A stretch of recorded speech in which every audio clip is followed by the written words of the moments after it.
Brazil के सूबे Barcelos में शुमाली अमेज़न के इलाके में मुसाफिर बरदार तैयारा गिरकर तबाह हो गया। हादसे में 14 अफराद हलाक हो गए। बार्सिलोस के गवर्नर ने सोशल मीडिया पोस्ट के जरिए जहाज हादसे में हलाकतों पर अफसोस का इजहार करते हुए कहा कि जाए हादसा पर रेस्क्यू एहलकार पहुंच गए हैं। इमदादी सरगर्मियां जारी हैं। गैर मुल्की मीडिया के मुताबिक हादसे में जहाज के अमले के द्वारा कीन समेत तैयारे में सवार 14 अफराद हलाक हो गए।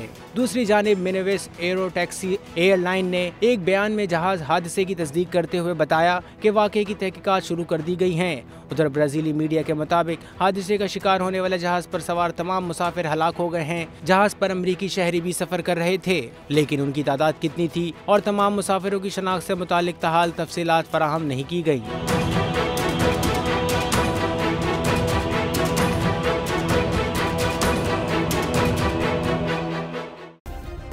सब्सक्राइब करें और बेल दबाएं ताकि कोई खबर रह न जाए।